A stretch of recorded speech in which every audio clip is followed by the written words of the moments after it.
पितृपक्षाच्या 15 दिवसामध्ये आपल्याला काही नियमांचं पालन करायचे असते। पितृपक्षामध्ये काही गोष्टी खरेदी करायला खूप महत्त्व आहे। यासोबतच पितृपक्षामध्ये जर काही गोष्टी आपण खरेदी केल्या तर त्याचा वाईट परिणाम आपल्या आयुष्यावरती होतो। मग आपल्याला दुःख, अडचणी, संकट यांना सामोरे जावे लागते। म्हणूनच पितृपक्षाचे नियम आहेत। कुठल्या गोष्टींची काळजी आपल्याला घ्यायची आहे, कुठल्या चुका आपल्या हातून होऊ नये, ही सगळी माहिती आपण या आजच्या व्हिडिओमध्ये बघणार आहोत।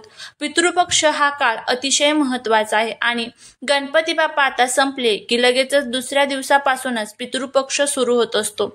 आपल्या महाराष्ट्रामध्ये पितृपक्ष, पितृपंधरवाड्याला खूप महत्त्व आहे। पितृपक्षामध्ये खूप गोष्टी करणे हे निषिद्ध मानलं जातं, म्हणजेच त्या करू नये असं आपल्याला सांगितलं जातं। यासोबतच काही गोष्टींची आपल्याला काळजी घ्यायची असते, काही गोष्टी आपल्याला आवर्जून करायच्या असतात। पितृपक्षाच्या या काळामध्ये आपल्याला आपल्या पूर्वजांचं स्मरण करायचं असतं।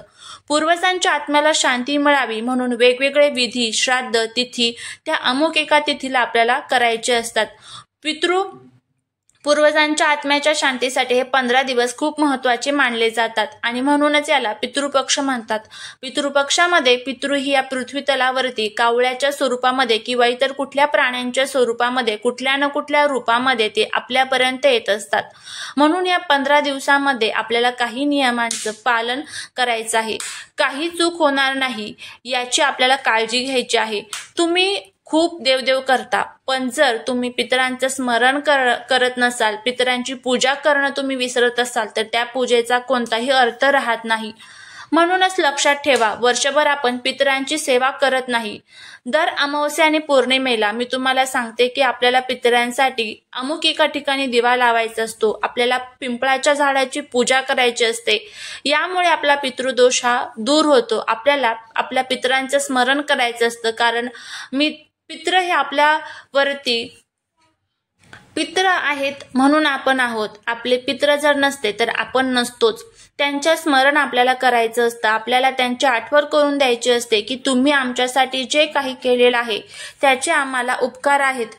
आपल्याला त्यांची आठवण करायची असते, त्यांचा उपकार फेडण्यासाठी आपल्याला काही गोष्टी करायच्या असतात आणि असं जर आपण केलं तरच ते आपल्यावरती खुश होतात, आपल्यावर प्रसन्न होतात आणि मग आपल्याला आशीर्वाद देतात। आपल्या आयुष्यामध्ये अडचणी येत नाहीत।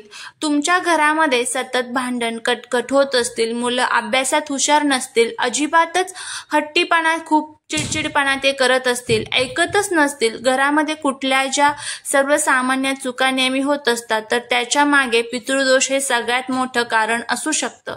बघा, आपल्याला सर्वसामान्य माणसांच्या इच्छा असतात की आपले जे पूर्वज आहेत तर ते आपले जे काही होऊन गेलेले प्रॉपर्टीचा हिस्सा आपल्याला मिळालेला आहे तर तो आपल्याला वाटत असतात, जसं की आपण त्यांच्या प्रॉपर्टीचे हिस्सेदार असतो। त्याचप्रमाणे आपले पितृ जे काही चुका आपल्याला करून गेलेल्या आहेत तर त्या दोषांमध्ये सुद्धा आपला हिस्सा असतो। त्यामुळे कुठे ना कुठे ते दोष आपल्याला लागतात, त्या दोषांचा सुद्धा आपण कुठेतरी भागीदार असतो। म्हणून घालवण्यासाठी, पितृदोष दूर करण्यासाठी आपल्याला वाटतं की आपण जर पूर्वजन्मी काही पाप केलेले असतील तर आपण आपल्या पितरांचे जे काही दोष वगैरे असतात, पाप असतात, त्यांच्याकडून झालेले असतात तर ते दोष आपल्याला लागलेले असतात। म्हणून ते घालवण्यासाठी आपल्याला पितृपक्षामध्ये काही गोष्टींची काळजी घ्यायची असते। पितृपक्ष जे आहे तर ते 18 सप्टेंबर पासून सुरू होते आणि 2 ऑक्टोबरला सर्वपित्री अमावस्या।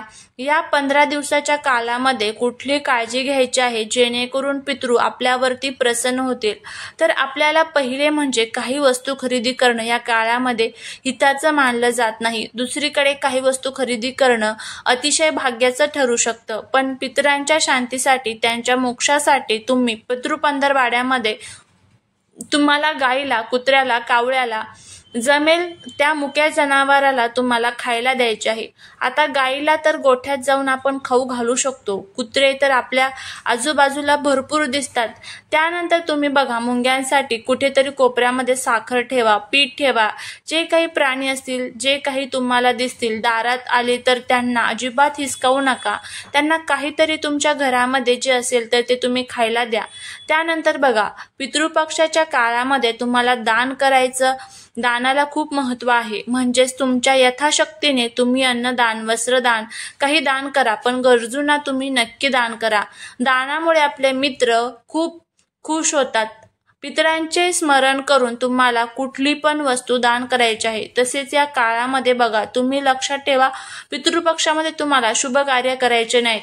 म्हणजेच बघा, लग्न, त्यानंतर मुंडन, त्यानंतर घराचे काही घरभरणी, वास्तुशांती वगैरे जे आपण शुभ कार्य करतो, तर ते आपल्याला ह्या काळामध्ये करायचे नसतात, कारण हा अशुभ काळ मानला जातो. बघा, तुम्ही हे सर्व करू शकता.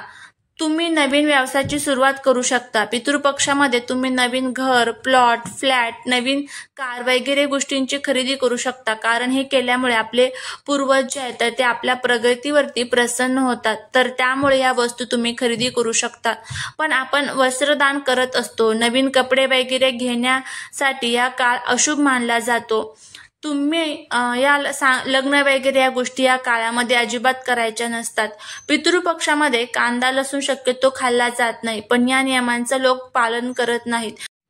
त्यातल्या त्यात बघा, हा काळ आपल्या पितरांसाठी खूप महत्त्वाचा असतो. पितृ पंधरवाड्यामध्ये पितृ पृथ्वी तलावरती राहतात. जसे गणपती बाप्पा येतात तसे पितृ येतात, म्हणून त्यांना त्यांच्या स्मरणासाठी आपल्याला हे सर्व करायचं असतं. कुठल्याही प्रकारचे व्यसन किंवा खोटे बोलू नये. पितृपक्षाच्या काळात आपल्याला आपल्या पूर्वजांना स्मरण करण्यासाठी, त्यांच्या आत्म्याला शांती मिळावी यासाठी आपल्याला आनंद व्यक्त करायचा असतो. त्यांच्या मोक्षासाठी, त्यांच्या शांतीसाठी आपण बरीच कामं करत असतो.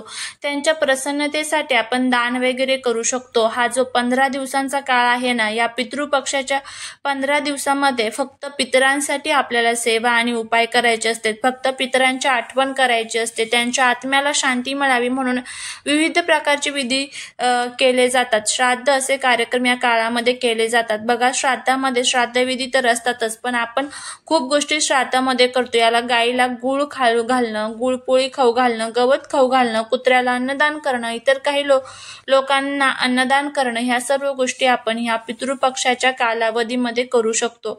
पितृपक्षाच्या काळामध्ये झाडाची फांदी तोडणे, कापणे हा देखील महत्त्वाचा नियम आहे, जो आपल्याला लक्षात ठेवायचा आहे. कारण या काळामध्ये कोणत्याही प्रकारे तुम्ही जर झाड तोडली, फांदी कापली, तर तुम्हाला आयुष्यातून पैशाचा झरा चुकून जाईल, असं पितृपुराणांमध्ये सांगण्यात आलं आहे. तर हे होते पितृपंधरवाड्याचे नियम. हा व्हिडिओ जर तुम्हाला आवडला असेल तर नक्कीच चॅनलला सबस्क्राईब करा आणि पितृपंधरवाड्यामध्ये, पितृपक्षाच्या काळामध्ये या नियमांचं पूर्ण काळजी करून पालन करायचं आहे. असं नक्कीच तुम्हाला याचा फायदा होईल. झालेली सेवा ही महाराजांच्या चरणी रुजू करते. व्हिडिओ जर आवडला असेल तर लाईक, शेअर आणि सबस्क्राईब करायला विसरू नका. श्री स्वामी समर्थ.